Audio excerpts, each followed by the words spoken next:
Dave was aware that his daughter's mum was up to no good, well before she said to him, "If you want to start playing fucked up, then I really will." They were hardly words of a poor, terrified, abused mum, as she was claiming to the family court to be. The threat was in regards to any future relationship between Dave and his daughter Lauren, who was just 10 months old at the time. Now, because of the total failing of the family law system, father and daughter would be all but totally wiped from each other's lives for the best part of the following 5 years. Dave wasn't going to just sit around, he'd go his own route to get his little girl back.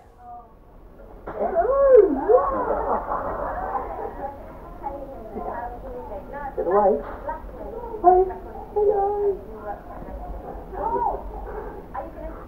This man has got a very powerful humanitarian cause. As I understand it, he cares about his daughter, from which he's been separated, and all power to him. A stunt by a lone protester dressed as Spiderman has forced police to close Tower Bridge. Julie Gatenby is there for us now. Julie, I had to take a huge detour to avoid Tower Bridge. What is this man protesting about?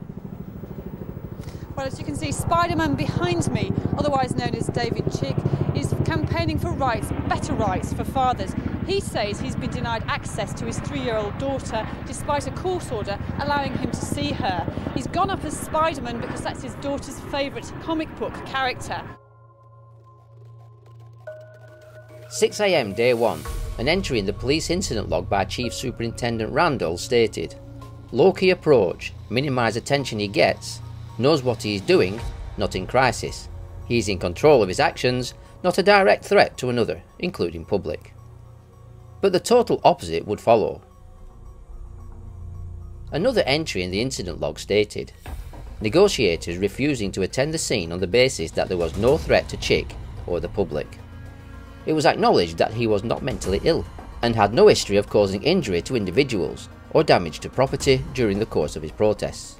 Despite this information being considered initially, the MPS decided to effect a pattern of road closures designed purely to put pressure on Chick to bring his legitimate political protest to an early close.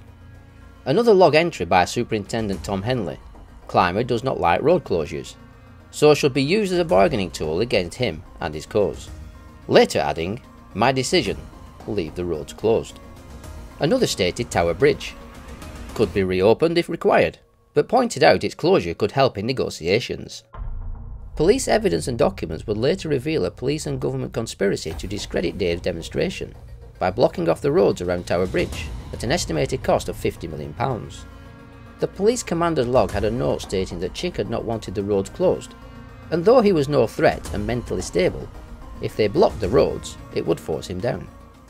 We all know full well, if the man up there looked like he was a member of Al-Qaeda, I mean, the place would have been swarmed or he'd been taken out by the SS or something.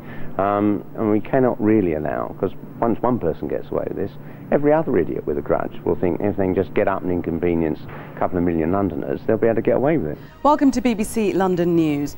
When David Chick scaled a 150-foot crane near Tower Bridge dressed in a full Spiderman outfit on Friday, his aim was to help estranged dads get better access to their children. He hasn't achieved that goal as yet, but he has managed to bring part of London to a near standstill. Tower Bridge remains closed until he comes down, and nearby roads have been cordoned off. Our reporter Paul Curran is live at the site now. Paul, are there any signs of him coming down? No signs of him coming down as yet. As you said, he went up there on Friday, and at the time he said he'd stay up for a week, and at the moment he's looking as good as his word. Now, you may be wondering why close off the roads below. The police are worried that because he's on a very high crane and there's very high winds, he could fall off, and he could fall onto you or me or a car passing by, and he could also throw something off. As a result of that, they've closed off the nearby roads, and that's causing a lot of disruption. At midday, 2 specialist police climbers worked their way to the top of the crane, but they weren't trying to bring David Chick down. With the wind getting stronger, they just wanted to talk to him about the increased danger he was putting himself and others in. As a result of the protest, the police have shut all nearby roads. Traffic is being forced to take long diversions, but the Met says it has no option. We don't want to do this. We apologise for any inconvenience caused to the business community and the residents of London. As soon as we can possibly open that, we will do so. This is out of our hands. It's in the hands of the demonstrator. He knows what he's doing. He knows what his actions are. He knows as soon as he safely comes down from that crane, we will open up the cordons. The police say it's too dangerous to force him down, despite calls for firmer action. He should be brought down one way or another. This is ridiculous. It's taking hours and hours to do an hour's job. Get down, drag him out. How could one man single-handedly bring London to a standstill? That's the question the Met Police are facing tonight as David Chick, aka Spiderman, prepares to spend his fourth night up a 150-foot crane by Tower Bridge. He's protesting at what he calls the plight of fathers who are denied access to their children and has assured police by mobile phone that he won't endanger anyone. But is this the exclusion zone set up by the Met? Tower Bridge remains closed. The approach to it has also been cut off. And East Smithfield from Dock Street, a major arterial road out of the city, is shut to traffic too. And this is the result, as seen from our jam cams, some of the worst congestion the centre of London has seen all year. Here's the view of the spookily empty Tower Bridge approach, surrounded there by police cordons. You can just make those out in the dark. Well, our reporter Paul Curran has been at the scene all day. Let's go live there now. Paul. Well, normally, Emily, this junction would be absolutely bumper to bumper as well with traffic. As you can see tonight, like most of Tower Bridge, it isn't. And if David Chick keeps his word, the whole area will stay like this until the weekend. I spoke to David Chick this afternoon before his mobile phone packed up. He says he's given the police assurances that he won't go to the end of the gantry. He's blaming the police for the disruption. And some people have sympathy for his protest. He's got something to say, so it's one way of saying it, isn't it? So how long is the protest going to last? David Chick says he has the provisions and, more importantly, the determination to stay up there for 9 days. That would take him to the end of next weekend, assuming the police don't change their tactics. But not everyone's complaining. Fans of Tower Bridge will be able to enjoy a rare view of it without traffic for some time to come. I guess the other man who's not complaining is David Chick himself. You talked to him on his mobile phone, Paul. What did he tell you then? Well, he also said he was surprised that the police didn't trust him. Now, earlier in the summer, in June, he had a similar protest. That only lasted a day, and he said then the police described him as decent and considerate. But today they're saying, well, they don't trust him, they don't know what he's going to do. That's only increased the determination for him, because he says that when he came down last time, he only came down because he was given certain assurances and promises that he says weren't kept. But as the demonstration by a protester in a Spiderman suit entered a second working week, only the tourists were amused. Queuing in their cars, diverted round a huge police cordon, Londoners were this morning wondering how one man up a crane could close down one of the capital's busiest junctions. Well, they should have had this done about 2 days ago when it first happened. They're in a backlog now. Well, it's absolutely ridiculous. We don't want it. And what do you think they should do? Get him down, get him off. I think this is an appropriate and proportionate policing operation at this current time. The dangers, as we pointed out, in relation to the wind moving and the crane moving, we need to have these cordons in here to ensure the safety of all Londoners in relation to that. And as soon as this person comes down, it will be done. The roads will be open as soon as it's safe to do so. To go up there, as you can see at the moment with those wind conditions, it's extremely dangerous to do so. But the man in the suit, David Chick, has done this before, climbing another crane on the site in June. He endured summer heat then, and his supporters say he's ready for whatever autumn brings. But this is an uncomfortable time for the police as well, under attack not only from the public fed up with the disruption, but also from the protester, who apparently has been throwing what's described as human waste at officers. Despite this, they say the softly approach is best, and are prepared to wait until David Chick comes down of his own accord. Yay! Go for it! Run, jump! Stay there! Show me the way to go to call! I'm depressed and I want to see me kid! Talk fucking me! Dad! Dad! 200 feet up, and this Spiderman's adamant he's not coming down. Well, not for a while at least. He'll be spared a trip to the tower that he's been overlooking for the past 5 days, but police say he will be arrested for his one-man protest that's brought chaos to this part of London. David Chick scaled the crane on Friday, causing a security alert that's closed off surrounding streets and one of London's most famous landmarks, Tower Bridge. Since then, he's been playing a cat and mouse game with police, who've been attempting to talk him down. As the Skycopter arrived here, 2 police negotiators were climbing back down after another unsuccessful attempt to end the demonstration. Each time they try, he climbs out to the edge of the crane, putting himself and the police in danger. The 36-year-old is protesting lack of access to his 4-year-old daughter. His friends say he's not suicidal, but is determined to stand up for a father's rights, even if that means misery for motorists. Hovering over Tower Bridge, the disruption is plain to see. Looking down on the bridge, nothing is moving, and many surrounding roads have also been blocked off. It's been like this for days. According to local residents, this is no friendly neighbourhood Spiderman. Emergency services have been stationed here since Friday. The Metropolitan Police have denied suggestions they've overreacted by sealing off a wide area. The safety of the protester and the general public is, they say, their first priority. But it's more unwelcome disruption for local residents who only recently had to endure 44 days of upheaval during David Blaine's starvation stunt. And unless the police or the cold and rain can persuade David Chick to end his protest, he plans to cling to the crane for another 5 days. What Spiderman, Flybrain, is actually doing at the moment really is beyond the pale. He's got a legitimate right to protest, he's got a legitimate right to get his message across, but he hasn't got the right to totally disrupt London the way that he has done.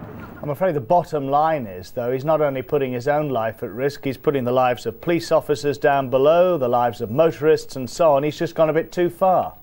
Well, we can't see what else he could do to try and work with the police. I mean, we've been with the police tonight, and many of them privately admit those roads should be opened. Mr. Chick's offered to have the arm of the crane moved round by the crane driver, so it's actually off the adjacent road. There's absolutely no reason why those roads on Tower Bridge and the surrounding area should be closed. And we are bemused and we're astonished that the police have taken the actions that they have. An entry in the police incident log dated 4th November 2003. Chick not in crisis, not suicidal, angry, not mentally ill. An offender of the cause, not wanting to hurt anyone. Possibility of weakening the prosecution case by opening the roads. Wants a coffee and states he'll come down tomorrow at 15:12 hours because his daughter's date of birth is 15:12. If he wants coffee, he can come down. We know he has no food left. Early evening on day 5 of the protest, the 4th of November, was when I first mentioned to Ed, my mate with the other walkie-talkie, that my protest was nearing its end as I was running low on cigarettes and food. Within an hour of me telling him this, which the police heard as they were listening into all their conversations, everything down below changed. Cordons blocking off the roads were being removed, and Tower Bridge and all other roads were suddenly being reopened. As rumours grew that David Chick from Burgess Hill was about to end his protest, the police presence grew. The onlookers gathered, and the negotiators went up. But with the warm sun shining down on him, Mr. Chick decided to eke out his moment of glory for another hour at least, and the police descended the 175-foot crane above Tower Bridge alone. Yet, as dusk fell, Mr. Chick followed them down the ladder and was taken away for questioning. His supporters said they were happy with the outcome. Day 6 of the protest, the 5th of November. At 3 p.m, just 10 minutes before I was due to descend, 2 police officers arrived at the top of the crane with 4 AA batches for me. The reason for the delivery was that the police had something they desperately wanted me to hear about, and from someone I trusted. Ed was now able to tell me about a story in the Sun that the police had shown him. He was told if he didn't relay the story to me, he'd be arrested for conspiring in the public nuisance charge that I was to be arrested on. He told me the Sun had a big piece in it about me, but it wasn't good. They'd fucked me. It was about a conviction I got in 1987 for having consensual sex in public with another adult, and the headlines, Spider-Man is a pervert.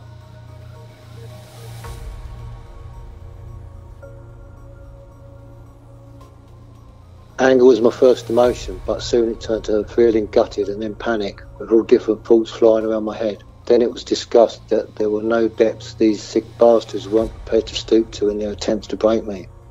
A brief thought about jumping and ending everything came over me before I took a deep breath and pulled myself back together. Regarding the police purchasing and providing me with the batches for my walkie-talkie for the last few minutes of my protest, There'd been the complete opposite of any favours from them to this point, and this certainly wasn't one either. They wouldn't even allow me a coffee the previous evening, but now they've gone shopping to get some batteries and delivered them to me atop the crane.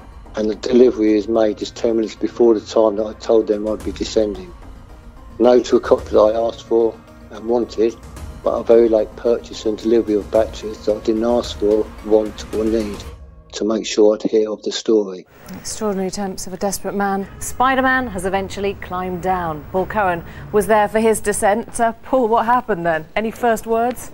Well, no, he didn't have much of a chance to talk, really, as he came down. The odd shout to his supporters and a wave for the crowds who had lined up on Tower Bridge. All pretty well orchestrated in the end, though. We all knew he was coming down at about 4 o'clock, and true to his word, at 5 to 4 he started the descent, and it took him a few minutes to get down, and then once he was there, he was greeted by police, taken away, put into a van, and he's now being questioned at a nearby police station. I guess the questions will now go as much to the police themselves, though they've been heavily criticised for the handling of this. Yeah, throughout this, the police have been questioned about the way that they've set up the whole cordon around the crane. They said at first that this was because it was a potential danger that he might fall off, hurting somebody below, or he could throw something off, which could also hurt people below. But in the end, they suddenly changed their tactics last night. Just at about 8 o'clock last night, they decided that they didn't need the cordon after all, and they took it down. It could only have been someone with access to the police national computer, i.e. the police who were above, who leaked the conviction to Mike Sullivan at the Sun. But that's just the run-of-the-mill thing the police do whenever it suits them. Sullivan running a story that he knew had been leaked by misuse of the PNC won't surprise many, nor would the fact he twisted the story, as he was no doubt requested to, from what it was into the untrue, most damaging and shaming headline piece he could have. What all but confirms the plot on top of the sinister delivery of the batteries is that the story relayed to me this day wasn't officially published in the Sun until the following day, the 6th of November. So it was mocked up in the Sun a day early, especially for me to hear of it whilst I was in a dangerously high place. There's no way that I can prove me jumping was their hope or plan, but on the balance of probability, and with the varying degrees of factual and circumstantial evidence there is, it's highly likely that this was what was being desired by those that organised it all. It was easy to arrange, there was virtually zero chance of it ever getting found out, they had nothing to lose, and plenty to gain, as in the prosecution they were destined to lose would be gone. They wouldn't have to put up any more of my protests, they wouldn't have to look up for me for more days, weeks with me looking down on them, and I wouldn't be able to make them all look so dumb and incompetent anymore as I had throughout this protest. After plenty of legal argument, David Chick was eventually granted bail, but with conditions. The district judge told him he must not climb any tall structures, buildings or otherwise, and that he must not do anything likely to cause public disruption. Well, no costume for David Chick today as he appeared in court after his 6-day protest up a crane. The so-called Spiderman of Tower Bridge has been charged with causing a public nuisance, and as the man who was protesting about access rights for fathers was freed on bail, he was banned from climbing any more tall buildings. Here's Paul Cohen. Asked by journalists for a comment on his protest, he declined. Which ones I want to trust and which ones I can't, because a lot of you are dirty, bad people, yeah? Apparently a reference to a damaging report in a tabloid newspaper. But David Chick can't complain about the amount of coverage he received during his 6 days up a crane near Tower Bridge, even though his protest about fathers' rights has landed him in a legal web. He's been charged with causing a public nuisance. The prosecutor said his actions were a danger to the public. He's denying the charge and has opted for a trial in front of a judge and jury. Then there was a big effort to have me remanded for the police's public nuisance crime, where something just as sinister as had been planned for the previous day would have been just as easy to organise. How the CPS gave the green light for me to be charged, with no real evidence to have done so, reeked of more corruption. And why the big effort, plenty of legal argument to get me remanded for an offence that they'd have known wasn't down to me. And this to a man just peacefully protesting over the secret family law system's failings and abuse to so many, which the state wants no one to know of or hear about. Two pieces of scum who I 100% know were involved in the conspiracy are the Metropolitan Police Commissioner John Stevens, who would have overseen and okayed all the police's tactics throughout the protest, and the Sun's Mike Sullivan.